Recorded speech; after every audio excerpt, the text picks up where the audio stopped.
Season டைம்ல எக்ஸலண்டா இந்த பண்ணிட்டோன்னா அன்சீசன்ல நாம தாங்க பணக்காரங்க.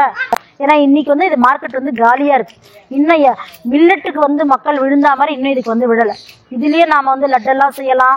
இதுலயே வந்து முறுக்கு, ஜிலேபி, ஸ்வீட்ஸ் எல்லாமே பண்ணலாம். ஒரு பேக்கெட்டுக்கு 2 ரூபாய் லாபம்னா கூட ஒரு கடைக்கு நீங்க வந்து 200 பேக்கெட் கொடுத்தீங்கன்னா ஜஸ்ட் லைக் தட் 400 ரூபாய் எடுத்துட்டு போகலாம். நீங்க செய்யுங்க, உடனே வித்துரும். செய்யறதுக்கு தான் உண்மையை சொல்லணும். இந்த இண்டஸ்ட்ரியில பிரச்சனை என்னன்னா நிறைய பேர் வந்து இது செய்யறதில்ல, விட்டு ஓட்டாங்க. இப்ப சொன்ன இந்த 10 பிசினஸும் சூப்பரா வேலை செய்யும்.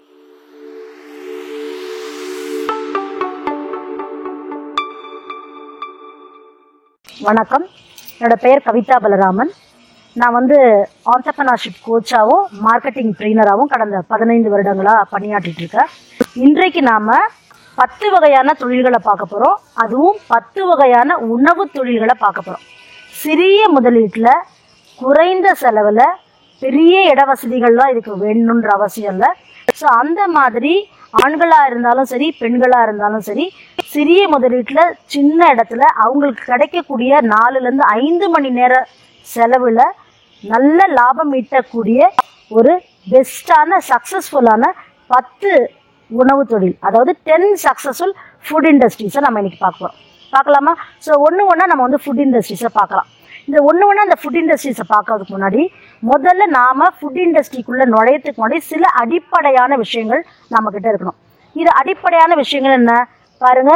இந்த கையில் வந்து 10 விரல்கள் இருக்கு. இந்த 10 விரல்கள் மாதிரி தான் இந்த 10 ஃபுட் இண்டஸ்ட்ரி. அப்படின்னா ஒவ்வொரு ஃபுட் இண்டஸ்ட்ரிக்கும் ஒவ்வொன்றும் வந்து பாசிட்டிவ் நெகட்டிவ்ஸ்ன்னு இருக்கும். அதை நெகட்டிவ்னு சொல்ல முடியாது. ஒரு இண்டஸ்ட்ரி வந்து ஒருத்தருக்கு பலமாக இருக்கும், ஒரு இண்டஸ்ட்ரி வந்து இன்னொருத்தருக்கு வந்து பலவீனமாக இருக்கும். அப்படின்னா என்ன, ஒரே தொழில் தான், ஒரே உணவு தொழில் தான், ஆனால் ஒருத்தங்களுக்கு நல்ல சாதகமாக இருக்கும், சிலருக்கு சவாலாக இருக்கும், சிலருக்கு வெற்றி வாய்ப்புகளை தேடி கொடுக்கும். அதனால ஒருத்தருக்கு சக்ஸஸ் ஆச்சு அப்படின்றதுனால நமக்கு அது சக்ஸஸ் ஆகும்னு நினச்சி நாம் அப்படியே உணவு தொழிலில் நுழையக்கூடாதுன்ற ஒரு அலர்ட் சிக்னலோட நாம் உணவு தொழிலில் நுழையத்துக்கு முன்னாடி சில விஷயங்கள் நம்மக்கிட்ட இருக்கா அப்படிங்கிறத செக் பண்ணிவிட்டு நம்ம போகணும். வந்து 10 வகையான உணவு தொழில், அதுக்கு வந்து சின்ன இடம் போதும், ஸ்மால் இன்வெஸ்ட்மெண்ட் போதும்னு சொன்னால் கூட ப்ரிகாஷனரி, அதாவது காஷன் பண்ணுற மாதிரி, எச்சரிக்கை பண்ணுற மாதிரி சொல்கிறோம். ஏன் எச்சரிக்கை பண்ணுற மாதிரி சொல்கிறோன்னா, இது உணவு, இது மக்களுடைய ஆரோக்கியம். இது என்ன பண்ணுறோம், மேலே போட துணியெல்லாம் கிடையாது. இது வந்து வாய்க்குள்ளே கொண்டு போய் சேர்க்கக்கூடிய உணவு பொருள். அப்படின்னா மக்களுடைய ஆரோக்கியம் வந்து இதில் அடங்கி இருக்குன்றதுனால இது வந்து ஒரு காஷன் பண்ணுறோம். காஷன் பண்ணதுக்கப்புறம் இந்த தொழிலுக்குள்ளே 1 by 1 பார்க்கலாம். ஸோ காஷன் அப்படின்னு வரும்போது என்னென்னா, உணவு தொழில் பண்ணக்கூடியவங்களுக்கு சின்ன இடமா இருந்தாலும் பரவாயில்ல, ஆனால் அந்த இடம் வந்து காற்றோட்டம் உள்ளதாக இருக்கணும், சூரிய வெளிச்சம் படுறதா இருக்கணும், தண்ணி வசதியெல்லாம் இருக்கணும். ஸோ உணவு தொழில் நம்ம பண்ண போகிறோம்னு சொன்னால் நம்ம வீட்டில் இந்த மாதிரியான அடிப்படை வசதிகள் இருக்கா அப்படின்னு பார்த்துக்கணும். என்னென்ன, காற்றோட்டம், சூரிய வெளிச்சம், அடுத்தது தண்ணீர் வசதிகள்லாம் இருக்கான்னு பார்க்கணும். ஏன்னா இது இருந்ததுன்னா நம்ம உணவு தொழிலில் கண்டாமினேஷன்ஸ் ஆகாது. இது வந்து ஃபர்ஸ்ட் பாயிண்ட். 2வது, உணவு தொழில் செய்கிறவங்களுக்கு வந்து பார்த்திங்கன்னா லெபோரியஸான வேலை இருக்கும். லெபோரியஸான வேலைன்னா வேலை பலு வந்து கொஞ்சம் எக்ஸ்ட்ராவாக இருக்கும். எல்லா விஷயத்தையும் அவங்க தான் செய்யக்கூடியதாக இருக்கும். அப்போ வேலை பலுக்கு நம்மளால் முடியுமா அப்படின்னா இந்த 2வது குவாலிட்டி இருக்குன்னா நம்ம வந்து உணவு தொழிலுக்குள்ள வரணும். 3வது, இந்த பொருளை பொறுத்த வரைக்கும் உணவு தொழிலை பொறுத்த வரைக்கும் எதுவாக இருந்தாலும் ஹைஜீனிக் பார்ட்டுன்னு சொல்கிறோம். ஹைஜீனிக்னு என்ன, சுத்தம் சுகாதாரமான ஒரு விஷயமா பண்ணணும். அப்போ இந்த சுத்தம் சுகாதாரம் அப்படின்னா என்ன, நாம் பண்ணுறதா இருந்தாலும் சரி, 2 பேர் 3 பேர் நம்மளோட சேர்ந்து பண்ணுறதா இருந்தாலும் சரி, எப்பயுமே ஒரு கை க்ளவுஸு, தலையில் வந்து பார்த்திங்கன்னா ஒரு ஹெட் க்ளவுஸு, அப்புறம் வந்து ஸ்டெர்லைசர், எதையுமே ஹீட் பாத்திரமெல்லாம் வந்து பார்த்திங்கன்னா சுத்தமாக வச்சுக்கிறது. இந்த மாதிரி ஸ்டெர்லைஸ்ன்னு சொல்லுவாங்க. அதாவது எந்த கிருமிகள், தூசுகள் இந்த மாதிரிலாம் இல்லாமல் நம்ம ஒவ்வொரு விஷயம் பார்த்து பண்ணணும். ஸோ இந்த 3 விஷயம் ரொம்ப முக்கியம். இன்னொரு முக்கியமான விஷயம் சொல்லட்டுங்களா, இப்போ நம்ம வீட்டில் வந்து ஒரு சமையல் ரூம் இருக்குது. அதே சமையல் ரூமில் தான் நாம் செய்யக்கூட ஃபுட் இண்டஸ்ட்ரி அப்படின்னு நம்ம சொல்லிக்கிறோம். நம்ம ஃபுட் இண்டஸ்ட்ரின்னு சொல்கிறோம், இல்லை ஃபுட்டு ப்ராசஸிங் சொல்கிறோம், இல்லை உணவு சம்மந்தமான நம்ம என்னெல்லாம் பண்ண போகிறோமோ, இன்னும் சொல்லவே இல்லைன்னு நினைக்காதீங்க, சொல்கிறேன். ஸோ என்னெல்லாம் பண்ண போகிறோமோ அது எல்லாமே அந்த சமையல் ரூமில் தான் பண்ண போகிறோன்னு சொன்னால் கூட முதல்ல அந்த சமையல் ரூமில் நீங்கள் தயாரிக்கக்கூடிய உணவுப் பொருட்களுக்குன்னு ஒரு ஸ்பேஸை உருவாக்கி வைக்கணும். அப்படின்னா என்ன, நீங்கள் வாங்கிட்டு வர ரா மெட்டீரியலாக இருக்கட்டும், அது இந்த இடத்துல தான் இருக்கும். நீங்கள் தயாரித்து வச்ச பொருளாக அது இந்த ரேக்கு, இந்த ஷெல்ஃபு, இந்த பர்டிகுலர் ஏரியாவில் தான் இருக்கும். அதாவது உங்கள் வீட்டு சமையலறையாவே இருந்தால் கூட உங்கள் பிஸ்னஸுக்குன்னு அதில் ஒரு தனியாக ஒரு இடம் ஒதுக்கி வச்சு நீங்கள் பிஸ்னஸ் செய்யறதுக்கும் தயாராக இருக்கணும். எல்லா வீடும் அதில் தான் இருக்கும், வீட்டோட சமையலும் அதில் தான் இருக்கும். என்னோடய உணவுப் பொருட்கள், என்னுடைய மசாலா பொருட்கள், என்னுடைய எல்லா பிஸ்னஸும் அதுக்குள்ளே தான் இருக்கும்னு சொல்லும்போது தான் அந்த பிஸ்னஸ் சரியாக வரதில்லை. இதை நான் தொடர்ந்து நிறைய பேர்கிட்ட பார்க்குறேன். அப்போ அவங்கக்கிட்ட கரெக்ஷன் சொல்லும் போது யார் ஏற்றுக்கிறாங்களோ அவங்க ஜெயிக்கிறாங்க. இந்த அம்மா சொல்ல வந்துட்டாங்கன்னு சொல்கிறவங்க ஜெயிக்கிறதில்லை. ஸோ இப்போ நாம் முதல் ஃபுட் பிஸ்னஸ் என்னன்னு பார்க்க போகிறோம். முதல் தொழில் அப்படின்னு பார்த்தீங்கன்னா அது மசாலா. நம்ம உணவுக்கு ரொம்ப அடிப்படையான தேவையாக இருக்கிறது வந்து மசாலா தான். அது குழம்பு மசாலாவாக இருக்கட்டும், அல்லது ரசம் பொடியாக இருக்கட்டும், அல்லது mutton masala, chicken masala, chicken 65 masala, அல்லது கரம் மசாலா, புளியோதரை பொடி பவுடர்லேருந்து இப்படி எல்லாமே வந்து பார்த்திங்கன்னா உங்களுக்கு வந்து மசாலாக்குள்ளே தான் வருது. இப்படிப்பட்ட மசாலாக்களை தான் நம்ம வந்து முதல் இடத்துல கொடுக்குறோம். உணவு தொழிலில் முதல் இடத்த பிடிக்கிறதுன்னா மசாலா தான். முன்னெல்லாம் பார்த்திங்கன்னா கை விட்டு விரல் விட்டு எண்ணக்கூடிய ஒரு 4-5 மசாலாக்காரங்க தான் மார்க்கெட்டுக்குள்ளே இருந்தாங்க. கொஞ்ச காலத்துக்கு முன்னாடி எல்லாருமே தொழில் செய்யணும்னு ஆர்வப்படும் பொழுது பெண்களுக்கு ஈஸியானது மசாலா அப்படின்னு முதல்ல எதில் இறங்குறாங்க? நான் பருப்பு பொடி செய்கிறேன், நான் இட்லி பொடி செய்கிறேன், நான் வந்து பார்த்திங்கன்னா எள்ளு பொடி செய்கிறேன், பூண்டு இட்லி பொடி செய்கிறேன்னு சொல்லிட்டு இட்லிலேயே நான் 15 வகை செய்கிறேன், 50 வகை செய்கிறேன் அப்படிலாம் இன்றைக்கி பெண்கள் இறங்கிடுறாங்க. மகிழ்ச்சியான விஷயந்தான். நீங்கள் ஒன்று ஞாபகத்தில் வச்சுக்கணும், தொழில் செய்ய வரக்கூடியவங்க செய்கிற தவறு என்னென்னா மார்க்கெட் எப்படி இருக்குது, மார்க்கெட் நிலவரம்லாம் பார்க்காம சுற்றி ஏற்கனவே 20 பேர் இருக்கிறாங்க, அந்த 20 பேரில் நானும் ஒருத்தன் தான் குதிச்சிடும் போது ஜெயிக்கிறது கஷ்டமாக இருக்குது. ஆனால் இருக்கிறதே 2 பேர் தான் அப்படின்னும் போது நாம் குதிச்சோன்னா நாம் ஜெயிச்சிடலாம். ஸோ மசாலா சக்ஸஸ்ஃபுல்லான பிஸ்னஸாக இருந்தாலும் போட்டியாளர்கள் நிறைஞ்சிருந்ததுன்னா அந்த தொழிலை தேர்ந்தெடுக்கக்கூடாது. போட்டியாளர்கள் குறைவாக இருக்காங்கன்னா மசாலா தொழில் தேர்ந்தெடுக்கலாம். இது வந்து உணவு பிஸ்னஸில் முதல் இடம் பிடிக்குது.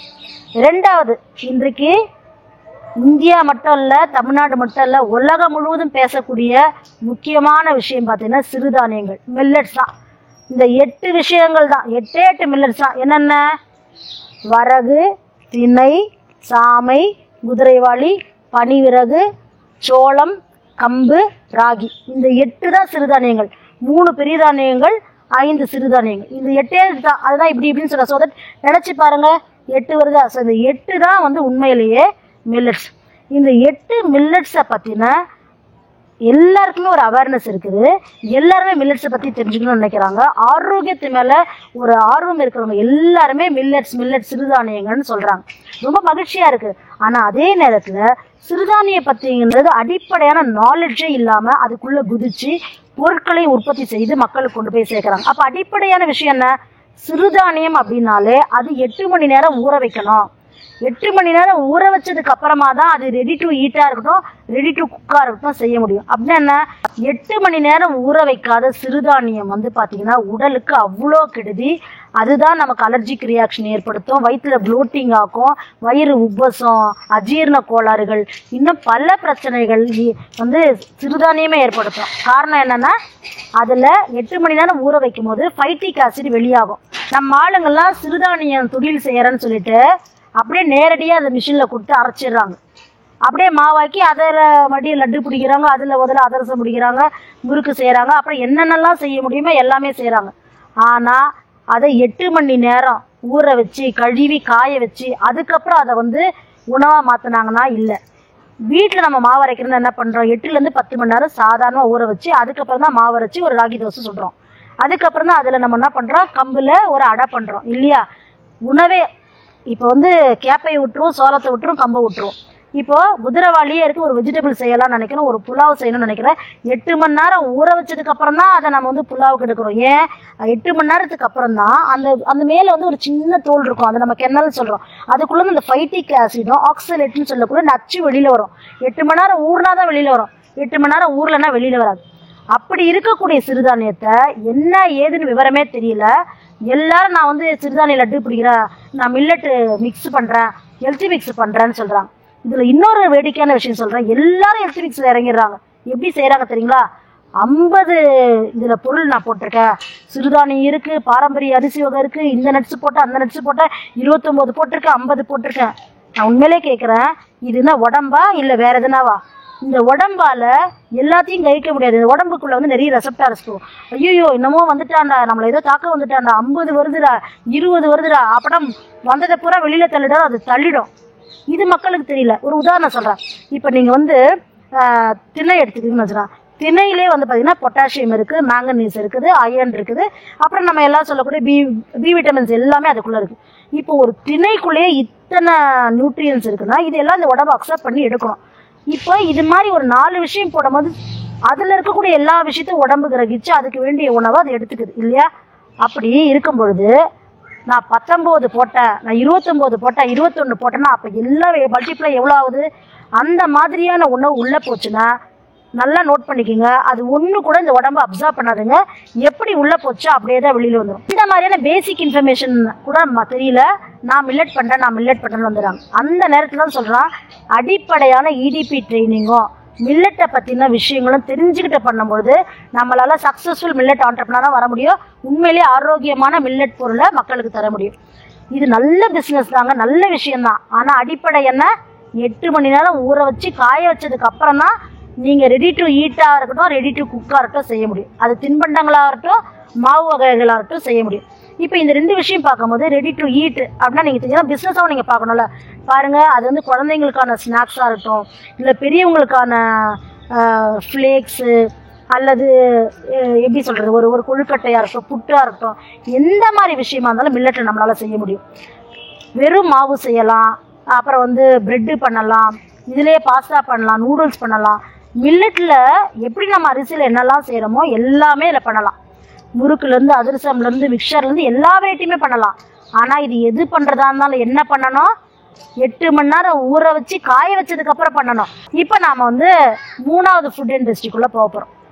இது வந்து பார்த்திங்கன்னா இன்றைக்கு உணவு அப்படின்னு சொன்னாலே பாரம்பரியமான அரிசி வகைகளில் செய்யக்கூடிய பலகாரங்கள் வந்து ரொம்ப ரொம்ப மில்லட் வேற, பாரம்பரிய அரிசி வகைகள் வேற. அதுவே நிறைய பேர் கன்ஃபியூஸ் ஆகிக்கிறாங்க சரிங்களா? சிறுதானியங்கள் வேற, பாரம்பரிய அரிசி வகைகள்னா என்னது?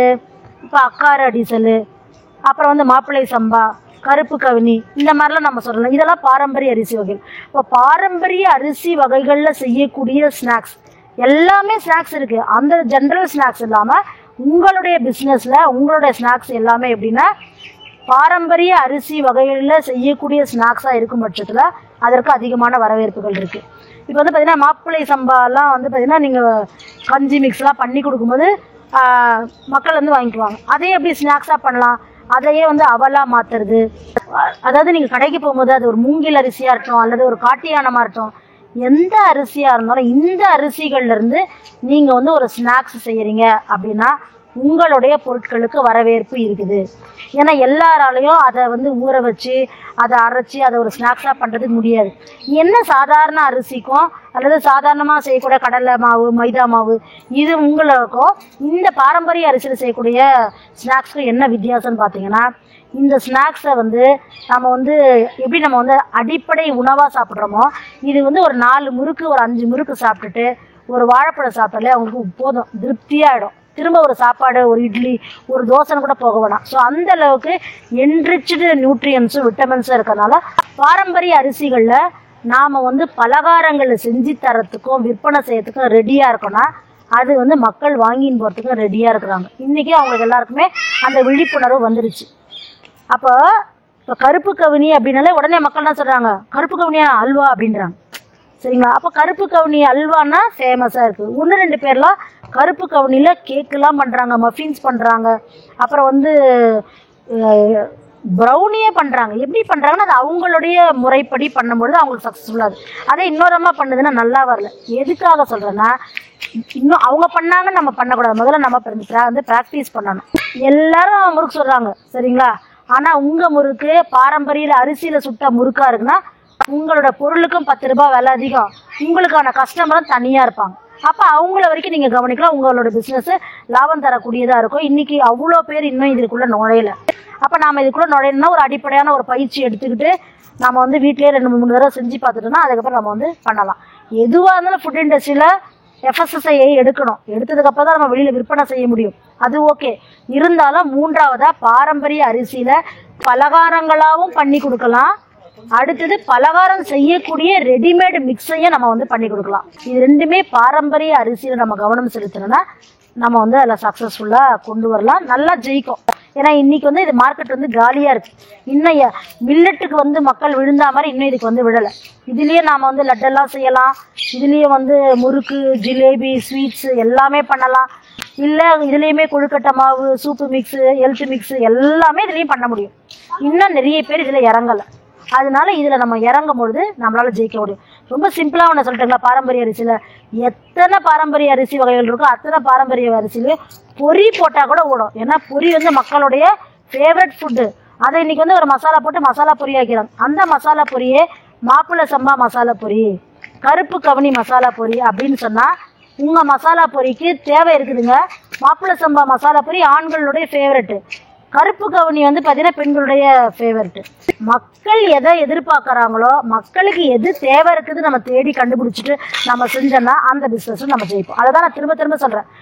எனக்கு ஒன்று தெரியுமேனு செய்யாதீங்க, மக்களுக்கு அது தேவை இருக்குது, மக்கள் அதை வாங்குவாங்கன்னா செய்யுங்க, அப்போ அது விற்றுரும். இந்த 4வது உணவு பிஸ்னஸ் வந்து பார்த்தீங்கன்னா ஊறுகாய் இல்லாத ஒரு உணவு கூட இல்லை. நீங்கள் கல்யாணத்துக்கு போய் உட்காந்து சாப்பிட்டாலும் சரி, வீட்டிலேயே எதுவுமே சைட் டிஷ் இல்லை, தண்ணி சாதம், ரசம் சாதம், சாம்பார் சாதம், தயிர் சாதம், காயே வைக்க முடியலன்னா இந்த ஊறுகாய் ஒன்று இருந்தால் போதும், இந்த எல்லாத்தையும் சாப்பிட முடியுதா? அப்போது ஊறுகான்றது வந்து நம்ம இந்தியாவை பொறுத்த வரைக்கும் ஸ்டேபிள் ஃபுட்டு தான். எப்படி அரிசி இல்லைன்னா சாப்பிடவே முடியலன்னு சொல்கிறாங்களோ அதே மாதிரி ஊறுகாய் இல்லைன்னா நம்ம இந்தியர்களால் சாப்பிடவே முடியாதுங்க. ஸோ அந்த அளவுக்கு ஊறுகாய் வந்து நம்ம டேபிளில் ஒரு முக்கியமான அங்கத்தை வகிக்குது. எவ்வளோ மார்க்கெட்டில் பிராண்ட் இருந்தாலும் நாம் அவங்க எல்லாரும் போடுறது எலுமிச்சை ஊறுகாய், நார்த்தங்காய் ஊறுகாய், மாங்காய், இஞ்சி, பூண்டு அப்படின்றது இல்லாமல் இவங்க யாருமே போடாத ஊறுகாய் நான் போடுறேன் பாருங்கள். இப்போ கூட சொல்கிறேன், மரத்தடியில் தான் நிற்கிறேன், வேப்பங்குழுந்தாக இருக்குது. வேப்பங்குழுந்தில் நீங்கள் ஊறுகாய் போட்டு பாருங்களேன், கட்டாயமாக கசப்பாக இருக்கும், ஆனால் ஊறுகாய்க்குன்னு ஒரு டேஸ்ட்டோடு இருக்கும். அப்போ யாருமே யோசிக்கல, வேப்பங்குழுந்தில் ஊறுகாய் போட்டிங்கன்னா வயிற்றில் பூச்சி செத்து போய்டும், ஊறுகாய்க்கு ஊறுகாயமாக ஆகிடும். ஆஹா, வேப்பங்குழுந்தில் ஊறுகாயா, அப்போனா அதை வந்து இவங்ககிட்ட தான் இருக்குது, அவங்ககிட்ட வாங்கிக்கணும். அப்போது ஊறுகாய்க்கு டிமாண்ட் இருக்குது. நாம் என்ன ஊறுகாய் போடணும்?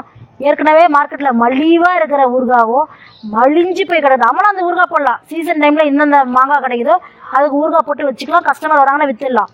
ஆனாலும் எப்பயுமே யாருக்குமே கிடைக்காது ஊறுகாய் அப்படின்னா அந்த ஊறுகாய் நம்ம போடணும். இன்றைக்கி மார்க்கெட்டிங்கில் வந்து பார்த்திங்கன்னா ஊறுகாயில் முக்கியமாக ஊறுகாய் ரொம்ப ட்ரெண்டிங்காக இருக்குது. அது என்ன ஊறுகாய் சொல்லிட்டுங்களா? பிரண்டை ஊறுகாய். யார் பாரு பிரண்டை ஊறுகாய், பிரண்டை ஊறுகாய், பிரண்டை ஊறுகான்னு குவி வைக்கிறாங்க. முதல்ல ஒன்னேன்னு கேட்குறேன், பிரண்டை ஊறுகாய் எல்லாரும் சாப்பிடலாமான்னு கேளுங்க ஒரு டாக்டர்கிட்ட, ஒரு சித்தா டாக்டர்கிட்ட. உண்மையிலே பிரண்டை ஊறுகாய் எல்லாரும் சாப்பிடவே கூடாது. ஏன்னா பிரண்டை எவ்வளோ நல்லதோ அதுக்கு இன்னொரு பேர் வஜ்ரவள்ளி. உடம்பத்தை அப்படியே கன்று மாதிரி வச்சுக்கோ, கால்சியம் சத்து இருக்குது, கரெக்டு, எல்லாம் உண்மைதான். 4 மணிக்கு மேலே அந்த பிரண்டையை கண்ணை கட்டி கூட பார்க்கக்கூடாது, அது அவ்வளோ கெடுதல். அதே மாதிரி பகல்லே அதை சாப்பிட்டாங்க, சாப்பிட்டோடனே கண்ணு அப்படியே சுற்றுறாமல் இருக்குது, வயிறு ஒரு உபசம் வருது, இல்லை ஒரு வாமிட் வருது அப்படின்னு சொன்னால் அது சிம்டமு. அந்த உடம்பு அந்த பிரண்டையை ஏற்றுக்காதுன்னு சொல்லிட்டு தெரியவே தெரியல, ஏதோ ஒரு நாள் பிரச்சனையாக இருக்குன்னு சொல்லிட்டு திரும்பியும் அந்த பிரண்டை சாப்பிடுவாங்க. அப்போது பிரண்டை ஊறுகான்றாங்க. அதோட ஒரு காமெடி சொல்லணும்னா, நானும் பிரண்டை ஊறுகாய் என்ன தான் இருக்குன்னு வாங்கி பார்த்தேன், நாராக வருது. அது பேர் பிரண்டை ஊறுகாய் இல்லைங்க. பிரண்டைன்னா 4 பக்கமும் அந்த நாரை எடுத்துட்டு உள்ளே இருக்கிற சோத்தில் செய்யறது பேர் தான் பிரண்டை ஊறுகாய். அப்போது பிஸ்னஸ் நான் முதலே பாயிண்ட்டில் சொன்னேன் பார்த்தீங்களா, இதெல்லாம் சேர்த்துக்கு ரெடியாக இருந்தால் தொழிலுக்கு வாங்க, உணவு தொழிலுக்கு வாங்க. அப்போது அந்த உடல் உழைப்பு கொடுக்கறதில்ல, அதை உரிக்கணும்ல, 4 பக்கமும் அரிப்பு வந்துடல, அதெல்லாம் பண்ணுறதில்ல. மொத்தமாக போட்டு மிக்சியில் அரை மிளகா, உப்பு, புளி என்னெல்லாம் இருக்குதோ வினிகர் எல்லாத்தையும் கொட்டி நாக்குக்கு அப்படியே டிங்லிங் எஃபெக்ட்னு சொல்லுவாங்கள்ல, உப்பு, புளிப்பு, காரம் இதெல்லாம் சேர்ந்தவுடனே எதுவாக இருந்தாலும் நாக்கு வந்து அப்படியே அக்செப்ட் பண்ணிக்கும். என்ன சொல்கிறது, அது பேர் தான் உமிழ்நீர் சுரக்கும். அப்போ உமிழ்நீர் சுரக்கிற ஒரு டேஸ்ட்டு கொடுத்தோன்னே அது நாராக வந்தானா, நாரே இருந்தானா நம்ம மக்கள் வாங்கி சாப்பிட்றாங்க. ஸோ அதனால் பிரண்டை வந்து எல்லாரும் சாப்பிடக்கூடியது கிடையாது, காஷன் இருக்கு. சரி, எப்படி ஊறுகாயில் ஜெயிக்கிறது? ஏற்கனவே சொல்லிட்டேன், மாங்காய் ஊறுகாய் போடுறோம், அப்புறம் இஞ்சி ஊறுகாய் போடுறோம், லெமன் ஊறுகாய் போடுறோன்னா நாமளும் வந்து அதே ஊறுகாய் போட்டோன்னா ஜெயிப்போமானா ஜெயிக்கலாம், பட் ரொம்ப சூப்பராக ஜெயிக்க முடியாது. அப்போ யாருமே போடாத ஊறுகாய்களை ட்ரை பண்ணுறது எப்படி? இப்போ நான் சொன்னேன் பார்த்தீங்களா, ஒரு வேப்பம் குழுந்துலேயே நீங்கள் ஊறுகாய் போடலாம். டயபெட்டிக் பேஷண்ட்ஸ்லாம் இருக்கிறாங்கன்னா ஆவாரம்பூ கிடைக்குது, ஆவாரம்பூவில் ஊறுகாய் போடுங்க. ஸோ இந்த மாதிரி எந்தெந்த மூலிகைகள்லாம் ரேராக கிடைக்குதோ, இப்போ வந்து உடனே சொன்னால் மேடம் சொல்லிட்டாங்க அப்போ வல்லாரையில் ஊறுகாய் போடலன்னா, வல்லாரைக்கு புளி உதவாது. அப்போ வல்லாரையில் புளி போட்டு ஊறுகாய் போட்டால் அது என்ன சத்து இருக்கோ அந்த சத்தை எடுத்துரும். அப்போது எந்த மூலிகைக்கு புளி சேர்த்தாலும் ஒன்றும் பண்ணாதோ அந்த மூலிகைகளை நம்ம வந்து ஊறுகாய் போட்டு ப்ரிசர்வ் பண்ணி ஊறுகாய் தொக்குகளை நம்ம பண்ணலாம். இப்போ நிறைய பேர் வந்து வாழைப்பூவில் ஊறுகாய் போடுறாங்க, வாழைக்காயில் ஊறுகாய் போடுறாங்க, 4-5 காய்களை சேர்த்து ஊறுகாய் போடுறாங்க. ஆனால் அது நல்லா விற்கிதா ஓடுதான்னு கேட்டிங்கன்னா விற்கலை. ஏன்னா மக்களுக்கு இன்னும் அதை பற்றின அவேர்னஸ் வரலன்றதோட யூஸ்வலாக மாங்காய், நெல்லிக்காய், அப்புறம் வந்து நார்த்தங்காய் இதுக்கு பழகுனதுனாலையும் அதுக்கு வர மாட்டாங்க. ஆனால் ஹெல்த் கான்ஷியஸ் உள்ளவங்க வந்து பார்த்தீங்கன்னா இப்போ சுண்டக்காய் அப்படின்னா சுண்டக்காய் வத்தல் தான் நீங்கள் போட்டுருக்கீங்க, ஆனால் அதே சுண்டக்காயில் ஊறுகாவும் போட முடியும், முயற்சி தான் செய்யதில்லை. அப்படி யூனிக்கான ப்ராடக்டை நீங்கள், ஏன்னா மார்க்கெட்டில் ஏற்கனவே நிறைய பிளேயர்ஸ் வந்துட்டாங்க. திருமண இடம்லாம் ஃபுட்டு இண்டஸ்ட்ரி இருக்குது, திருமண இடம்லாம் வந்து குட்டி குட்டி தொழில் முனைவர்கள் வந்துட்டாங்க. பெண்கள்லாம் என்ன சொல்கிறாங்க, பையன் காலேஜ் போயிட்டான், 2 குழந்தைங்க ஸ்கூல் போயிடுச்சு, என்ன பண்ணுறதுன்னு தெரியல, நான் ஊறுகாய் போடுறேன்னு எல்லாம் கிளம்பிட்டாங்க. ஆனாலும் தொழில் வந்துட்டு தான் இருக்குது. அப்போ அவங்களெல்லாம் சமாளிக்கணும்னா அவங்களாம் போடாத ஒன்று நீங்கள் போட்டிங்கன்னா நீங்களும் ஊறுகாய் தொழிலில் ஜெயிக்கலாம். இன்றைக்கு வந்து 10 உணவு சம்மந்தமான தொழில்கள்னு சொல்லிட்டு சொல்கிறது பூரா அங்கண்ணா இக்கண்ணா ஆவண்ணா வைக்கிறீங்களே மேடம்னா, அதாவது எந்த தொழில் தொட்டாலும் பொண்ணாயிடும், தங்கமாயிடும், வைரம் வந்துடும் அப்படின்னு சொல்லலாமா? சொல்லக்கூடாது. வைரம் வரணும்னா பட்டை தீட்டணும், சுரங்கத்துக்குள்ளே போயிட்டு கரியெல்லாம் பூசிக்கணும், அப்புறம் தான் வைரம் வரணும்னு சொல்லணும்ல. அப்படிலாம் சொல்ல மாட்டாங்களே. தொழில்னு வரும்பொழுது உங்களுக்கு வந்து தொழிலுக்குள்ளே இறங்கிட்டிங்கன்னா வைரம் வந்துடுன்றாங்க. ஆஹா உடனே உங்களுக்கு தங்கமாக வருன்றாங்க. எப்படி தங்கம் வரும்? தங்கத்துக்கு பாடுபடணும், 2-3 உலோகங்கள் அதில் சேர்க்கணும், உருக்கணும், எல்லாம் பண்ணதுக்கப்புறம் தான் அது தங்கமாகும். வைரம் வரணும்னா அதை விட மெனக்கிடணும். அதே மாதிரி தாங்க தொழிலும், அதே மாதிரி தான் ஃபுட்டு தொழிலும். இந்த தொழிலில் இவ்வளோ கறி எல்லாம் பூசினா மட்டும்தான் வைரமும் தங்கமும் வரும். எதுவுமே பூசாமல் வந்துடும் லாபம் அப்படின்னு நினச்சா நம்மளை விட ஒரு ஏமாளி கோமாளி யாருமே கிடையாது. சரி, இப்போ 5வது ஃபுட் இண்டஸ்ட்ரிக்குள்ளே போகிறோம். இது வந்து பார்த்தீங்கன்னா சீசன் டைமில் எக்ஸலண்ட்டாக இந்த பண்ணிட்டோன்னா அன்சீசனில் நாம தாங்க பணக்காரங்க. அப்படின்னு என்ன? டீஹைட்ரேஷன் ஆஃப் ஃப்ரூட்ஸ் அண்ட் வெஜிடபிள்ஸ்னு இதுக்கு பேர். இப்போ சீசன் டைமில் அன்னாச்சி பழம் வந்து 10 ரூபாய்க்கு 5 ரூபாய்க்கு வாங்க இல்லாமல் கிடக்கும். அந்த மாதிரி சமயங்களில் அதே அன்னாச்சி பழத்தை கொண்டு வந்து நாம் வந்து பழத்தை என்ன பண்ணிக்கணும், டீஹைட்ரேட் என்னது உலர வச்சுக்கிறது. இப்படி எந்தெந்த பழங்களெல்லாம் ட்ரை பண்ண முடியுமோ அந்த பழத்தை எல்லாத்தையுமே சீசன் டைமில் ட்ரை பண்ணணும். இப்போ ட்ரைன்னு என்கிட்ட அவன் இல்லையே சோலார் ட்ரை இல்லைன்னு சொன்னான். இயற்கையில் இந்த சூரியனோட சோலார் ட்ரையரு, அதாவது சிறிய அளவில் பண்ணக்கூடிய நாம் வேலை செய்யறதுக்கு அஞ்சக்கூடாது இருக்குன்னு சொல்லிட்டல. அப்போ காலையிலேயே விடிய காலையில் பூரா சைஸ் பண்ணிடலாம்.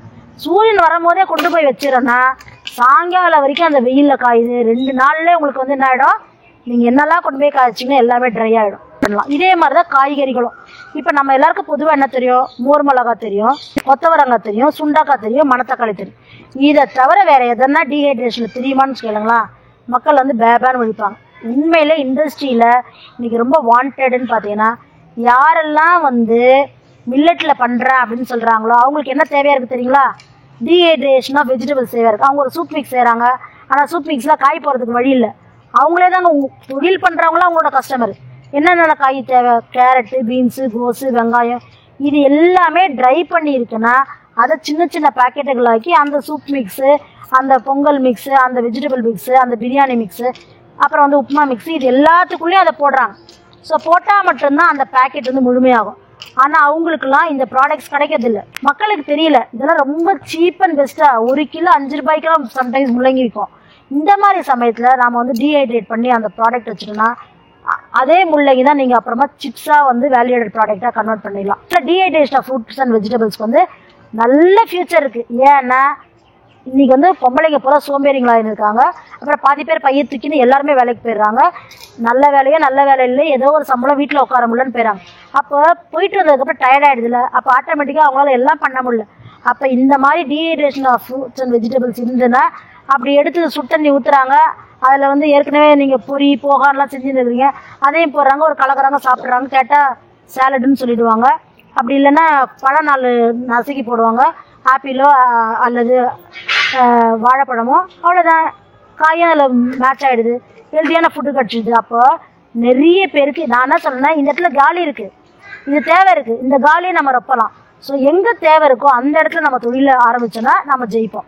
தொழில் நம்ம என்ன சொல்ல வரோம், தேவை இருக்க இடத்துல உங்கள் தொழிலை கால் வைங்க, அப்போ நீங்கள் ஜெயிச்சிருவீங்க அப்படின்னு சொல்கிறோம். சரிங்களா? ஸோ இது 5வது ரொம்ப சக்ஸஸ்ஃபுல்லான ஒரு பிஸ்னஸாக வரும். இப்போ வந்து நம்ம வந்து 6வது வரும். உலகத்திலேயே இந்த மாதிரியான ஒரு அருமையான பிஸ்னஸ் கிடையவே கிடையாதுங்க. என்ன மேடம் ஒவ்வொரு பிஸ்னஸ்க்கும் அதே டைலாக் சொல்கிறீங்கன்னா வேறு என்ன பண்ணுறது? ஒவ்வொரு பிஸ்னஸையும் ரசிக்க வேண்டியதாக இருக்குது. அப்போ அருமையான பிஸ்னஸாக இருக்குது. ஏன் இது ரொம்ப ஈஸின்னு பார்த்தீங்கன்னா இதில் ஒரு வேலையுமே கிடையாது. கழுவ வேண்டியது, காய வைக்க வேண்டியது, மாவு அரைச்சி பேக்கெட் பண்ணிக்க வேண்டியது. கழுவ வேண்டியது, காய வைக்க வேண்டியது, மாவு அரைச்சி பேக்கெட் பண்ணிக்க வேண்டியது. இதே மில்லட்டாக இருந்ததுன்னா 8 மணி நேரம் ஊற வைக்க வேண்டியது, காய வைக்க வேண்டியது, மறுபடியும் மாவு அரைச்சி பேக்கெட் பண்ணுறது. சாதா அரிசி மாவாக இருக்குன்னா பேக்கெட் பண்ண வேண்டும். இப்படி எந்தெந்த பொருளெல்லாம் வெறும் மாவு அரைச்சி பேக்கெட் பண்ண முடியும்? கடலை மாவா, சோள மாவா, கோதுமை மாவா, கேப்ப மாவா, இப்படி என்னெல்லாம் மாவு இருக்குதோ வெறும் மாவை மட்டும் அரைச்சி பேக்கெட் பண்ணுறதே ஒரு தொழில் தான்.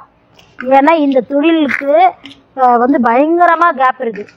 ஏன்னு சொல்கிறேன்னா முன்னே வந்து அவங்கவுங்க என்ன பண்ணுறாங்கன்னா பஜ்ஜி மாவாக போவாங்க, போயிட்டு அரைச்சிக்கின்னு வந்து அதில் பஜ்ஜி சுட்டுருந்தாங்க.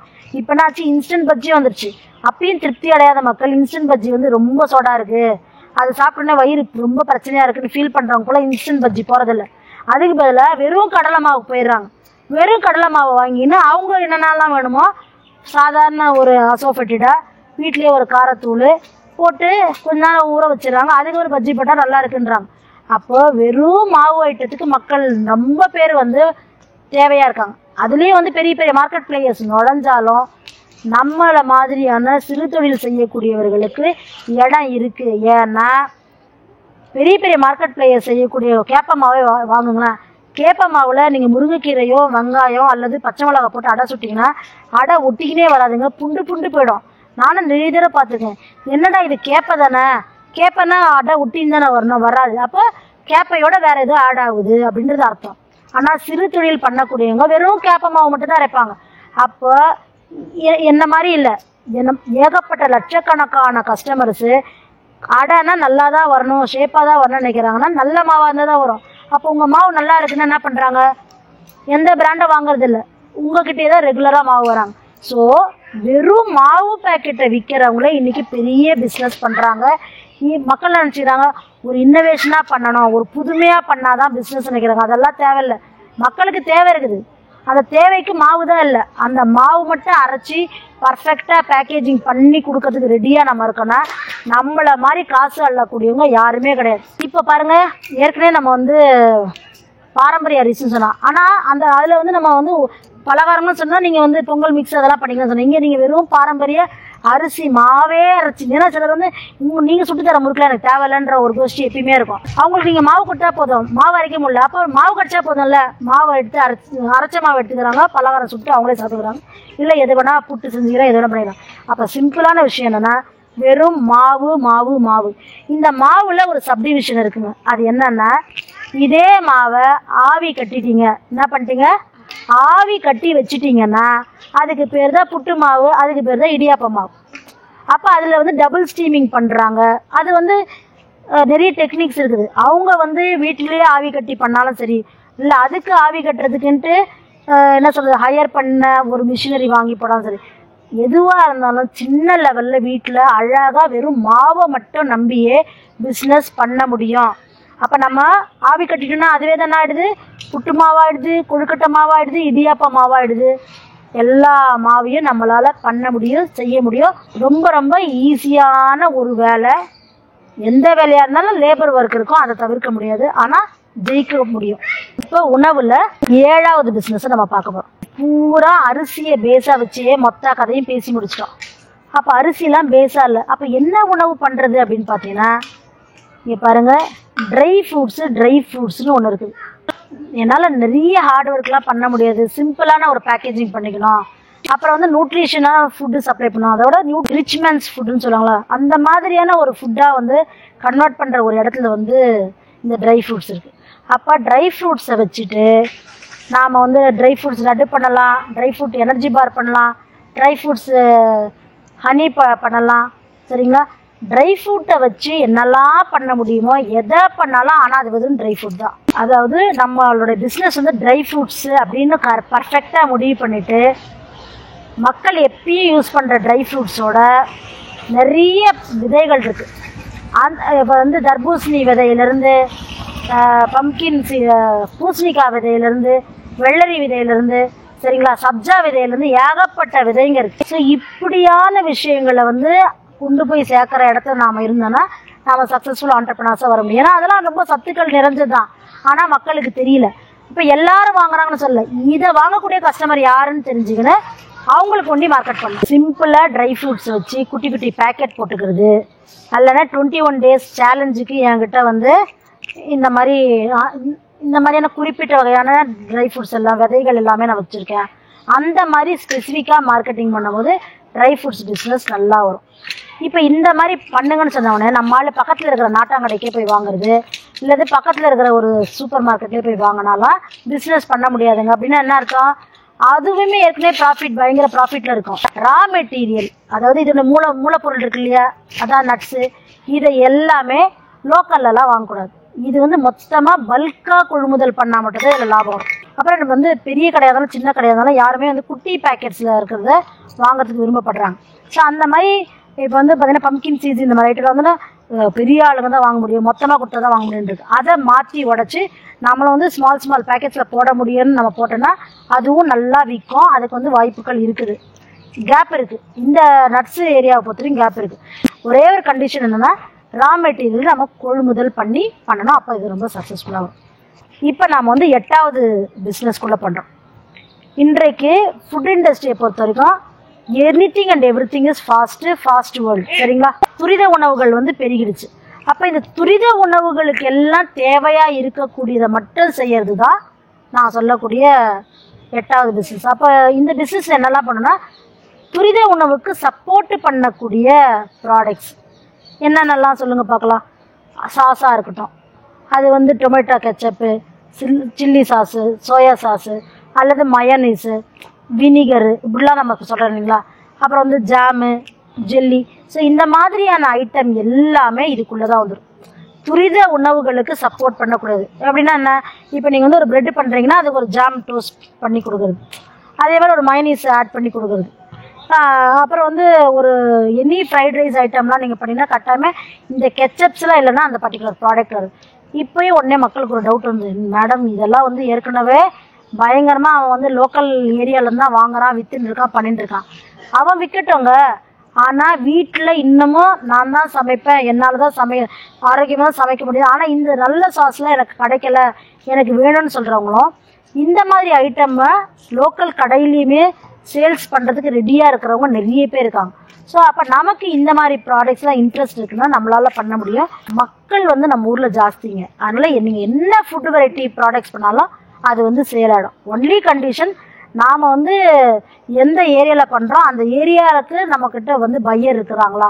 ஏற்கனவே ஏகப்பட்ட பேர் ப்ரொடியூஸ் பண்ணி கொடுத்துன்னு இருக்க இடத்துல போய் நம்ம போய் கொடுத்தா வராது. இப்போ இங்கே வந்து கொடுத்தா வாங்கிக்கிறாங்க, இங்கே வந்து ஒரு கேப் இருக்குது அப்படின்னு நம்ம வந்து நம்மளோட ரிசர்ச் மூலமாக கண்டுபிடிச்சோன்னா அப்போ நம்ம அதை பண்ணோன்னா நம்மளால் சக்ஸஸ்ஃபுல்லாக வர முடியும். 9வது பிஸ்னஸ் பார்த்தீங்கன்னா என்னுடைய ஃபேவரட் பிஸ்னஸுங்க. அதாவது அப்பளம், பப்படம், வடகம், வத்தல் என்ன வேணால் நீங்கள் வச்சுக்கணும். இது வந்து என்னோடய ஃபேவரட் பிஸ்னஸ். ஏன்னா எனக்கு 2 காயே இருந்தாலும் ஒரு குழம்பு அல்லது காரக்குழம்பு இது மாதிரி எந்த ஐட்டம் இருந்தாலும் அதில் ஒரு 2 அப்பளம் இருந்ததுன்னா அந்த சாப்பாடு எக்ஸ்ட்ரா என்னால் சாப்பிட முடியும். ஸோ அதனால் ஃபுட்டில் வந்து அப்பளம் இருந்தால் தான் அந்த சாப்பாடு நிறைவு பெறும். அப்படின்னா காலத்துக்கும் இந்த அப்பளம் பிஸ்னஸ் ஜெயிச்சுனே தான் இருக்கும். இப்போ என்னன்னா ட்ரெண்ட் ஆகிடுச்சு. முன்னெல்லாம் வந்து பார்த்திங்கன்னா ஒரு ஸ்டாண்டர்டாக ஒரு அப்பளம் இருக்கும், நீட் அப்பளம் இருக்கும், இல்லைன்னா ஒரு ரவுண்ட் அப்பளம் இருக்கும், இவ்வளோதான் இருந்தது. ஆனால் இப்போ வந்து பார்த்திங்கன்னா அப்பளத்தில் பயங்கரமான வெரைட்டிலாம் வந்துருக்கு, பெரிய பெரிய மிஷினரிஸ்லாம் வந்து இறங்கிடுச்சு. ஸோ அப்பளம் பிஸ்னஸை பொறுத்த வரைக்கும் எதுக்காக சொல்கிறேன்னா, சில அம்மாங்களால், சில பெண்களால் எனக்கு ஆசையாக தான் இருக்குது, ஆனால் மற்றவங்க நினைக்கிற மாதிரிலாம் பெரிய லெவலில் என்னால் பண்ண முடியாது. ஆனால் உங்களால் வத்தல் போட முடியலை.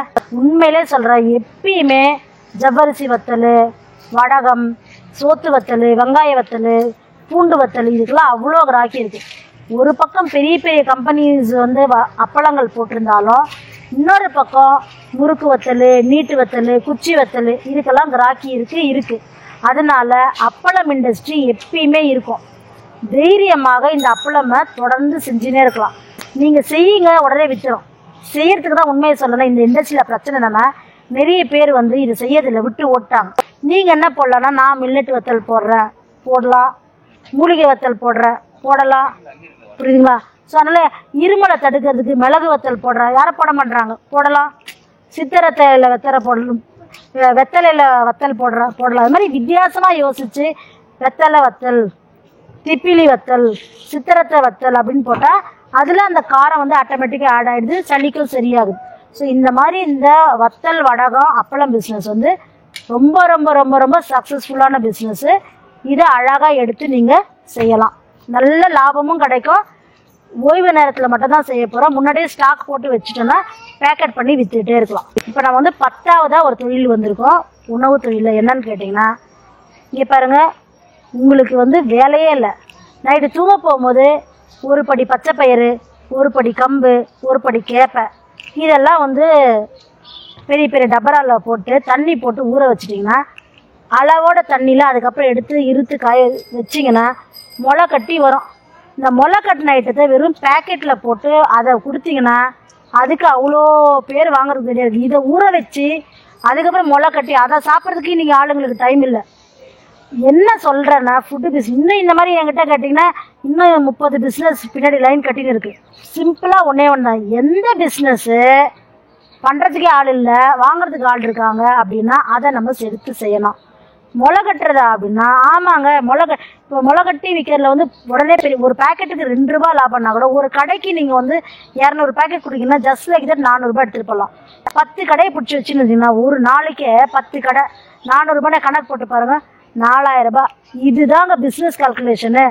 சரி, அந்த கடையில் அவ்வளோ விற்கலை, 10 கூட விற்கட்டுமே, 10 × 2 ரூபான்னு வச்சுக்கோங்க, சிம்பிள் கணக்கு சொல்கிறேன், 20 ரூபா. நீங்கள் பிடிச்சி வச்சது 20 கடை, சரிங்களா? இல்லை 10 கடை, 20 × அதே நீங்கள் வந்து 10 கடைக்கு போட்டு பாருங்கள், 200 ரூபாய் 400 ரூபாய். சும்மாவே உட்காந்து இருக்கிறதுக்கு 400 ரூபாய் கிடைக்குதா? இது வந்து கம்மி குவான்டிட்டி செய்யும்போது. ஆனால் நான் முதல்ல சொன்ன ஒரு படின்னு போடும்பொழுது தாராளமாக 4000 ரூபாய் நமக்கு கிடைக்குது ப்ராஃபிட்டாக. ஸோ யாருமே செய்யாத ஒன்றத்தை எடுத்து பிஸ்னஸ் பண்ணுறது வெறும் ஸ்ப்ரவுட்ஸு.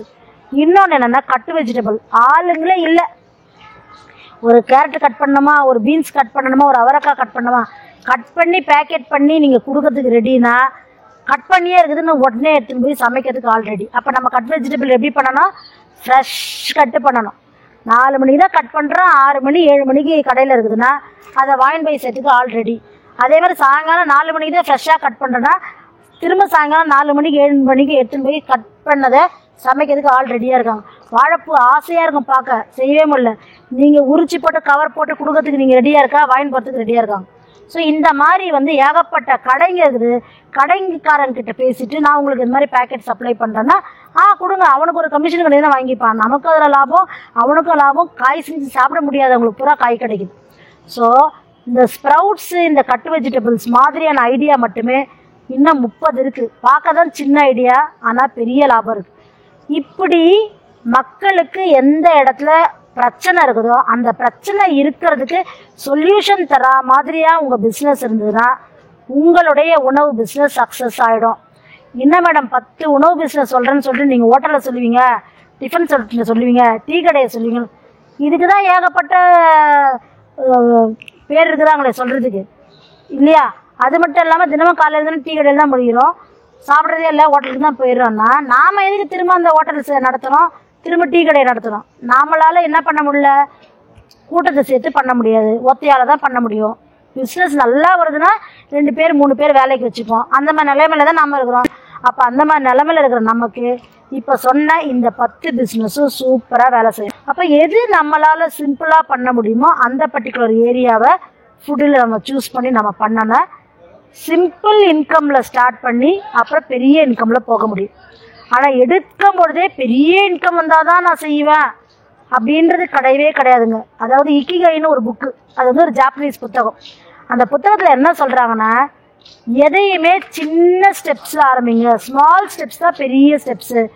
ஆரம்பிக்கும் போதே பெருசாக தொடங்கணும்னு இல்லை. அதே தான் தொழிலையும் ஆரம்பிக்கும் போது முதல்ல சின்னதாக ஆரம்பிங்க. சின்னது சக்ஸஸ் ஆக ஆக அப்புறமா பெருசாக நம்ம அதை செஞ்சுக்கலாம். பிஸ்னஸ்ன்ற ஆங்கிளில் தொழில் பேசிக்ஸ் எல்லாம் கற்றுக் கொடுத்து, அதான் இடிபி எல்லாம் கற்றுக்கிட்டு அதுக்கப்புறம் நீங்கள் அந்த தொழிலில் போகும்போது ரொம்ப சக்ஸஸ்ஃபுல்லாக வரணும். ஏன் திரும்ப திரும்ப இடிபி சொல்கிறேன்னா, நிறைய பேர் தொழில் ஸ்கில்லை தான் கற்றுக்க நினைக்கிறாங்களே தவிர அந்த தொழிலை கற்றுக்கணும்னு நினைக்கல. நம்ம பர்சனாலிட்டிக்கு இந்த தொழில் ஒத்து வருமா அப்படின்னு யோசிக்கிறது இல்லை. அப்புறம் நம்ம வந்து மார்க்கெட்டிங் பண்ணுறதுக்கு என்ன மாதிரியான நம்ம குவாலிட்டிஸ் நம்மக்கிட்ட வேணும் அதை யோசிக்கிறது இல்லை. ஸோ இந்த மாதிரியான நிறைய விஷயங்களை சொல்லித்தரக்கூடியதான் ஆண்டர்ப்ரனர்ஷிப் டெவலப்மெண்ட் ப்ரோக்ராம். நீங்கள் வந்து இடிபி ட்ரைனிங் கற்றுக்கணும் அப்படின்னு சொன்னீங்கன்னா நீங்கள் வந்து என்னை காண்டாக்ட் பண்ணலாம். ஆன்லைன் கிளாஸஸ்லாம் நிறைய எடுத்துகிட்ருக்கேன், நீங்கள் அதில் கலந்துக்கலாம். ஃபுட்டு சம்மந்தமான வேல்யூ ஆடட் ப்ராடக்ட்ஸ் ட்ரைனிங்ஸு எல்லாமே வந்து ஆன்லைனில் நான் வந்து தொடர்ந்து சொல்லிகிட்ருக்கேன். நீங்கள் அதில் வந்து சேர்ந்து பயிற்சி பெறலாம். ரொம்ப நன்றி, வாழ்த்துக்கள்.